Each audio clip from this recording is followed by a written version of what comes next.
On repart les amis, donc ça nous amène évidemment sur le climat présidentiel, la campagne présidentielle.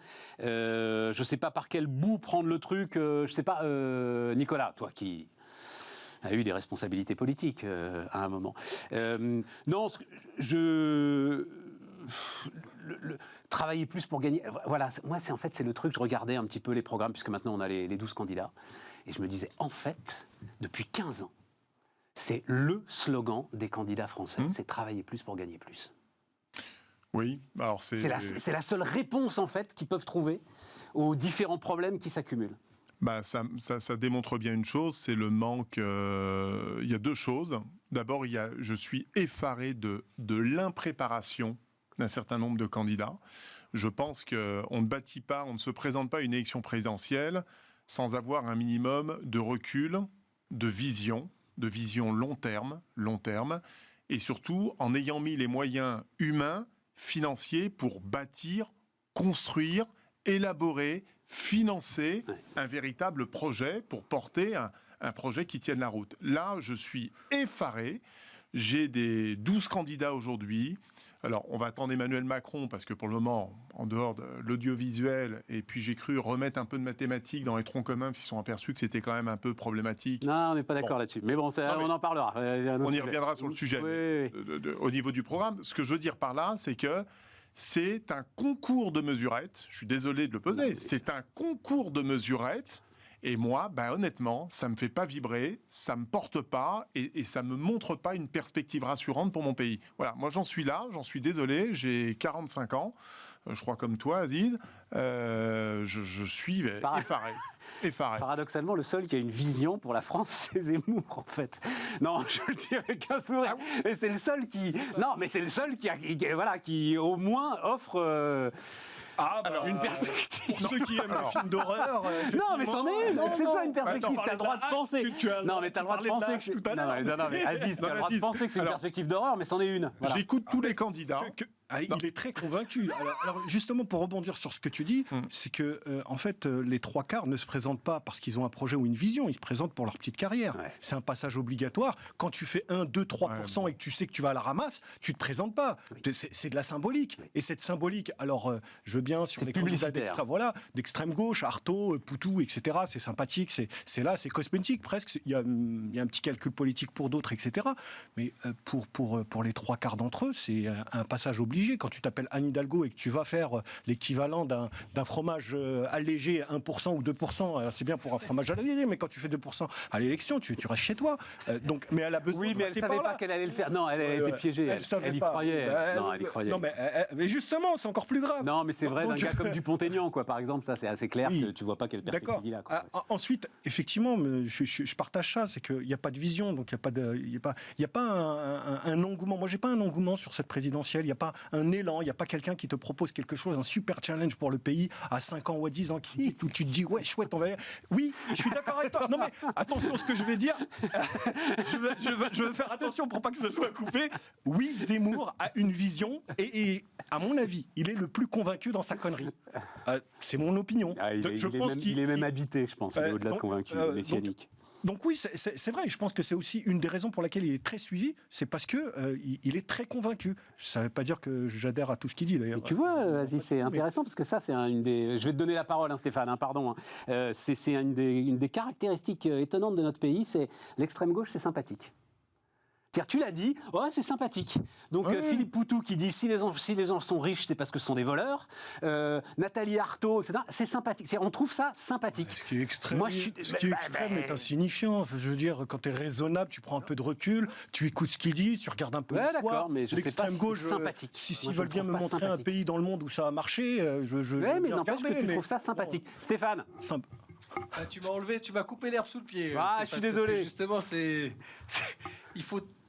n'y a rien de sympathique du tout dans ces gens-là. Au contraire, c'est des gens, je comprends, non seulement je ne comprends pas ce qu'ils font là, parce que vu leur score, ils perturbent plus qu'autre chose, mais surtout leur discours est quand même très agressif, que ce soit l'extrême droite ou l'extrême gauche. De toute façon, ça finirait mal dans les deux cas. A fortiori pour nous, mon cher Aziz, sur cette élection. Je sais bien, je me souviens des propos de Mélenchon face à Geoffroy Roux de Bézieux où il lui a montré avec le doigt en disant « Je vous ferai les poches à vous les entrepreneurs ». Je ne sais pas si vous vous souvenez de cette séquence, c'était rigolo. Enfin rigolo, ça va avec sympathique, c'est un peu inquiétant. C'est de la rhétorique. moi, je veux juste donner mon avis, Stéphane, si tu permets. On a très clairement la preuve en ce moment, en 2 étapes, mon propos très rapide. Il y a un conflit de génération dans la politique et si Nicolas y a participé de près ou de loin, il saura très bien de quoi je parle, parce que moi, j'ai eu pas mal de responsabilités politiques. Il y a eu des très fortes générations d'hommes politiques dans les années 90-2000. À Bordeaux en particulier. Et ces gens-là sont partis. Et en fait, dans la politique, en fait, quand tu es un gros leader, tu évites de t'entourer de gens qui pourraient trop vite te remplacer. Donc la génération qui vient après, en général, elle est un peu faiblosse et il faut attendre une génération de plus pour que ressortent des gens avec des idées innovantes, des gens qui avaient comme ça du dynamisme. Ça a été bon pour la gauche, ça a été bon pour la droite. Et c'est pour ça d'ailleurs que pendant ce ventre mou, là, tu as les extrêmes qui ressortent. Mais on vit ça avec le Front National qui est en train de s'essouffler parce que finalement, ça ne se réinvente pas. Et donc, je pense que si on veut balayer Stéphane, ce sujet-là... pardon, attends, je te redonne la parole, mais Jean-Marie Le Pen, il est au second tour en 2002. Hein. Ouais, mais pas pour les mêmes raisons que sa fille. D'accord, mais enfin, c'est une surprise. C'était ta génération de titans, là, hein, quand même. Hein. Stéphane, c'était une surprise. Non, mais sérieusement, tu considères que Jacques Chirac, par exemple, c'était le parangon de ce que pouvait avoir en termes de responsable politique, personnel politique, etc. C'était ce genre d'animaux politiques. Les fausses factures, la mairie de Paris, tout ça, c'est pas un problème.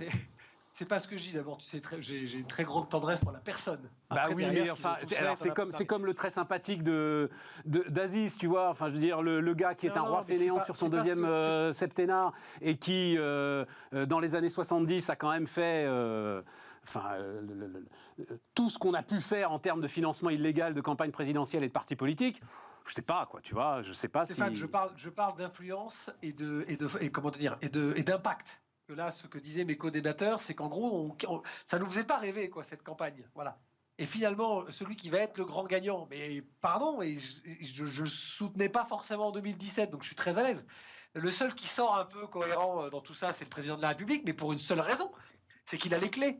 Donc lui, il doit agir, donc il doit se bagarrer. Est-ce qu'il fait bien, est-ce qu'il fait pas bien? C'est pas ça. Je dis pas que François Mitterrand était formidable, que Jacques Chirac était formidable. C'est quand même ces gars-là qui nous ont mis dans la situation qu'on a décrite dans notre première demi-heure, Stéphane. C'est personne d'autre. Je dis juste qu'il ne faut pas s'attendre à ce que la génération qui arrive derrière, dont ces personnes-là ont tout fait pour qu'ils ne soient pas au niveau. C'est ça que je suis en train de te dire. Tu as raison. On a un petit ventre mou et Valérie Pécresse, elle est très gentille. Anne Hidalgo, elle est très gentille, mais c'est pas au niveau de l'animal politique. Je ne dis pas que c'est bien ce qu'ils ont fait, hein, Stéphane, comprends ce que je veux dire. C'est cette notion, en fait, finalement, de la politique en France est une notion de politique où les gens passent plus de temps à faire de la politique qu'à appliquer de la politique. Donc il ne faut pas se leurrer. Et là, pour une fois, on l'a critiqué plein de fois. On a un banquier aux manettes. Lui, il fait ce qu'il peut. Et il va s'en sortir très bien cette fois-ci, parce qu'en face, il y a personne.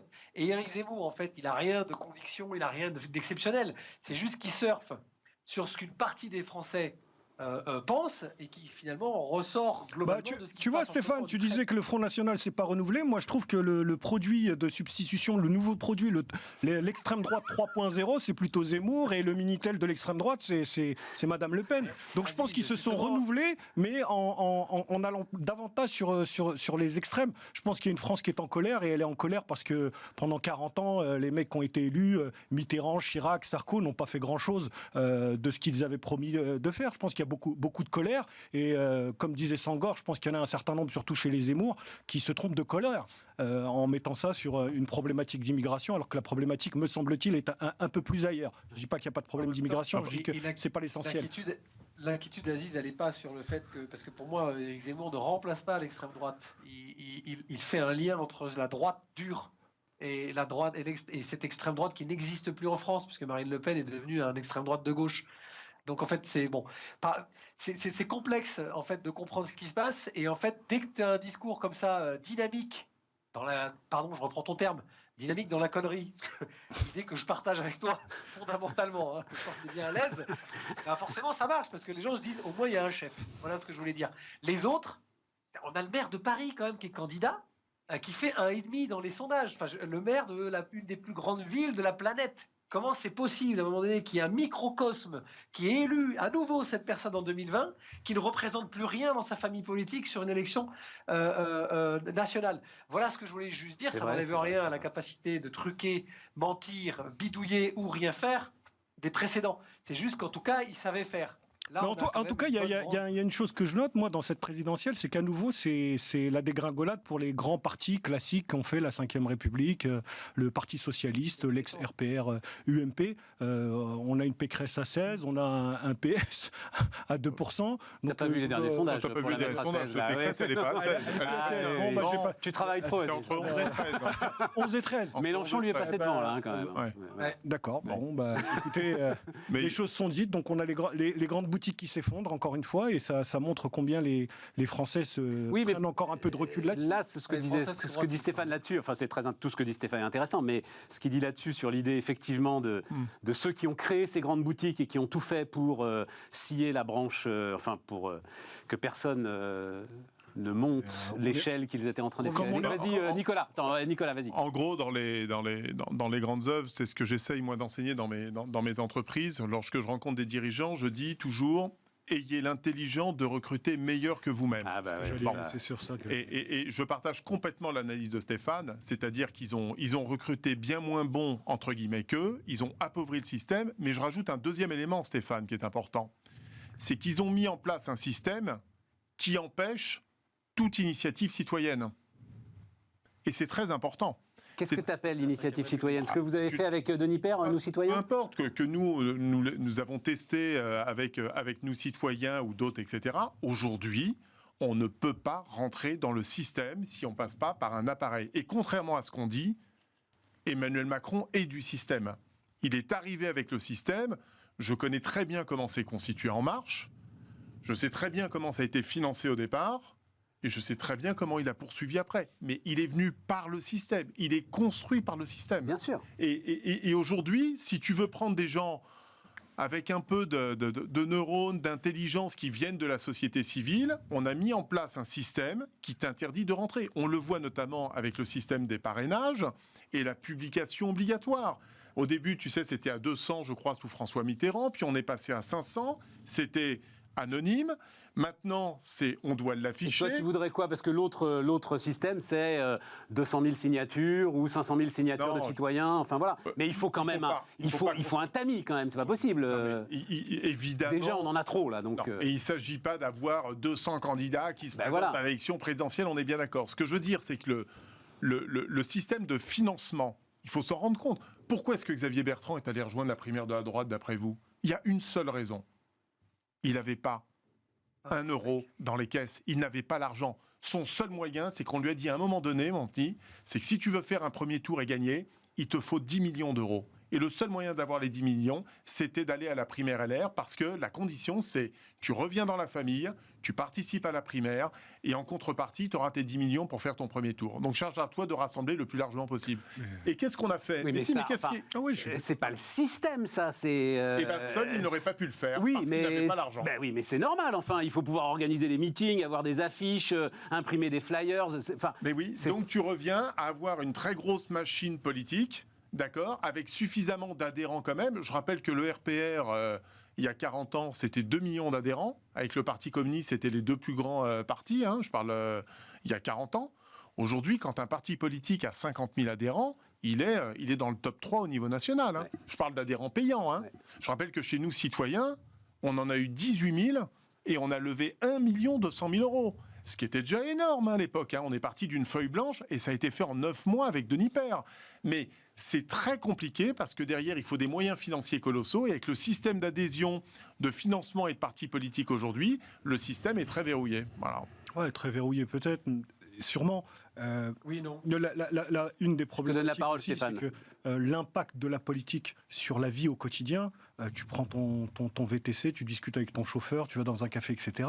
La plupart des gens se disent que la politique et les politiciens n'ont plus d'impact sur leur vie. Ah bah oui, mais là, attends, pardon, on l'a vu un petit peu plus pendant la peut-être que là, on va réaliser que des choix, par exemple, en matière énergétique, ça a eu une influence sur ta vie, tu vois. Voilà.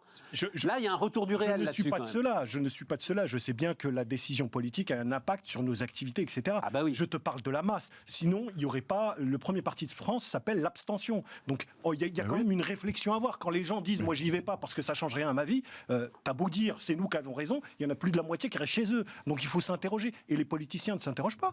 Mais non, si, il s'interroge. Sur l'abstention, il s'interroge. Non, tu peux veux pas. que je te rappelle sur les résultats des élections régionales, mais oui, où mais la majorité des gens pour tous. Ah oui, ça a été un choc. Et en même temps, alors s'il y a un élément où tu peux te dire, non, mais s'il y a un élément où tu peux te dire à quoi ça sert, c'est bien effectivement les régionales.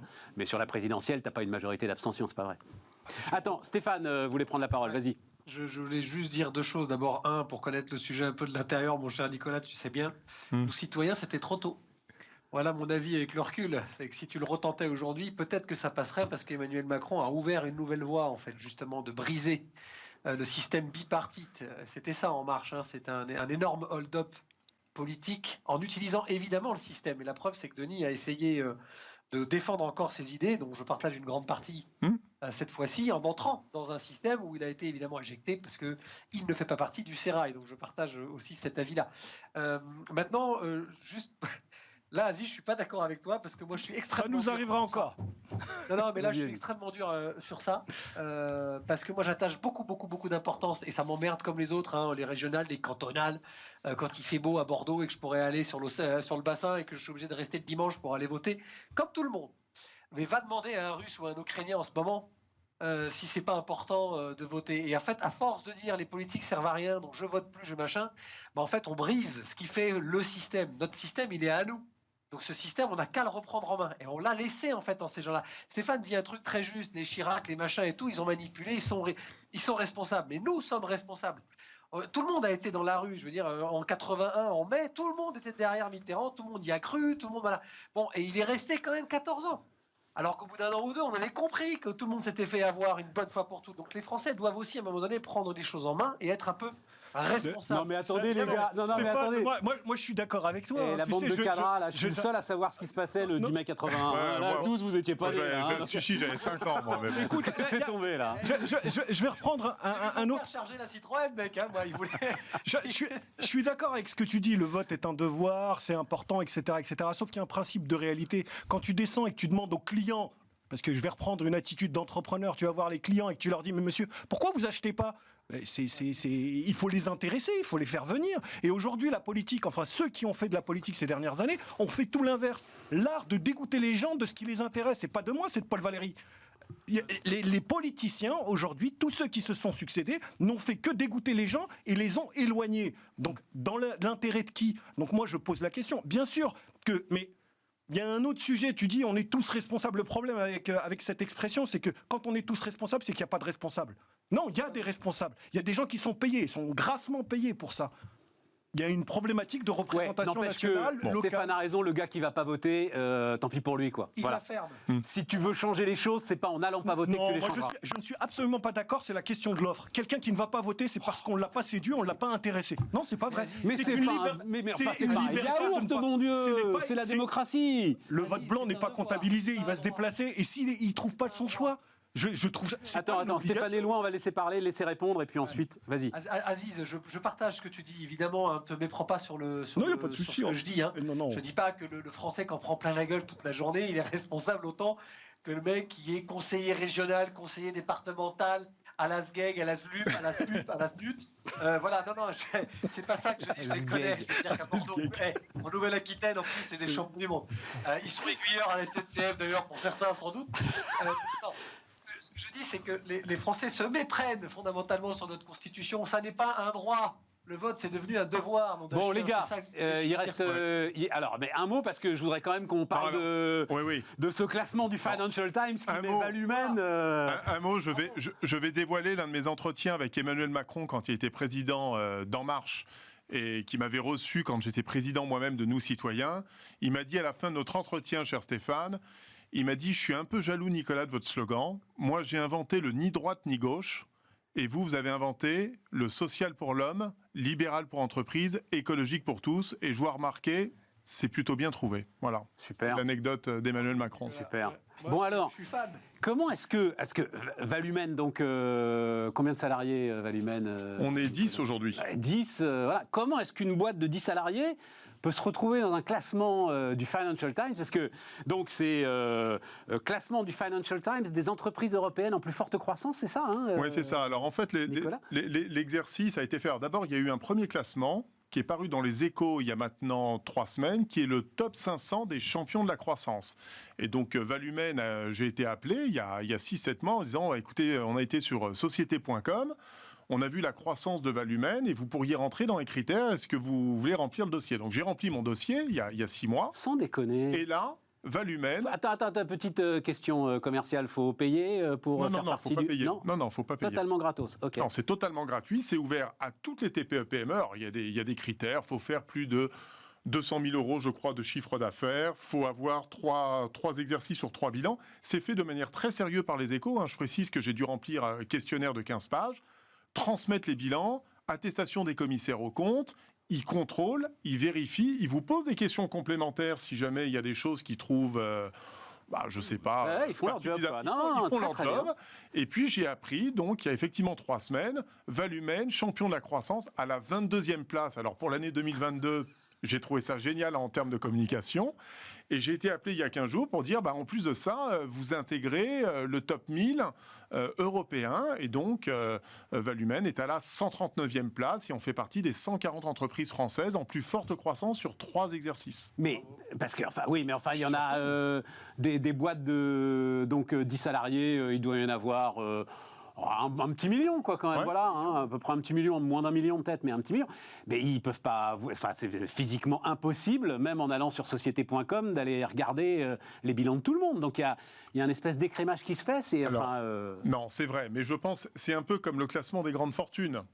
C'est-à-dire, vous avez plein de grandes fortunes qui devraient être dans le classement des 500 en France et qui n'y sont pas. Ouais, d'accord. Bon, donc d'abord, il faut quand même postuler, il faut répondre. Ouais. Donc, moi, je l'ai pris parce que c'est vrai que j'ai été contacté et c'est vrai que tout ce qui favorise les TPE, les PME, où, voilà, on est tous à se mobiliser, c'est pas à toi Stéphane, je vais apprendre ça, je trouve ça génial. D'ailleurs, j'ai découvert des tas d'entreprises françaises qui sont en très forte croissance dans plein de domaines et c'est vrai que Valumen occupe une très belle place. Mais je te rassure sur un point, Stéphane, ce sera bien meilleur l'année prochaine et encore meilleur en 2023. Je pense en plus qu'il y a le sujet du moment pour vous, qui est l'attractivité. Ouais. Quand tu as le nom de la boîte dans un classement du Financial Times, c'est pas mal, non? Avec les candidats, ça va bien se passer, quoi. Je suis appelé effectivement à la fois par plein de fournisseurs, mais là où j'étais assez impressionné, c'est la reconnaissance. Alors d'abord, la fierté des collaborateurs. J'ai aujourd'hui 40 managers de transition dans l'entreprise, qu'on a quand même triplé notre chiffre d'affaires en 2021. Je pense qu'on va au minimum le doubler encore cette année. Voilà, donc on est dans un rythme de croissance qui est extrêmement soutenu. Et c'est vrai que ce soit les clients et les fournisseurs, j'ai eu énormément d'appels. Et c'est vrai qu'il y a une espèce de grande fierté. Donc ça contribue au développement. Et c'est vrai que je m'en plains pas parce que c'est une très bonne chose. Voilà. Super. Merci les amis. Aziz, on parlera la prochaine fois. On n'a pas le temps. Mais on est parti sur un débat là sur la politique, mais qui était très très intéressant. Et donc on parlera. Moi j'ai envie d'avoir ton sentiment sur donc les entreprises à mission. Mais là, la façon dont les Korian Orpea, en fait, sautent sur cette histoire d'entreprise à mission pour se sortir d'une séquence compliquée, je sais pas. J'ai envie de parler de ça avec toi, on en parlera la prochaine fois. Sur cette juste une phrase, ce que tu n'apprends pas par la sagesse, tu l'apprendras dans la douleur, Bouddha. Et je pense qu'un certain nombre d'entreprises se tournent vers l'entreprise à mission après avoir pris quelques coups de bâton. Et voilà, c'est ça. Bon, top. Ça aura été l'émission des citations pour moi. Oui, dis donc, on a eu Paul Valéry, on a eu Léopold Sédar Senghor. Tu nous fais un peu du Zemmour, Aziz, si je peux me permettre. C'est très fort, merci. Les amis, merci pour tout et on se retrouve demain pour continuer nos débats.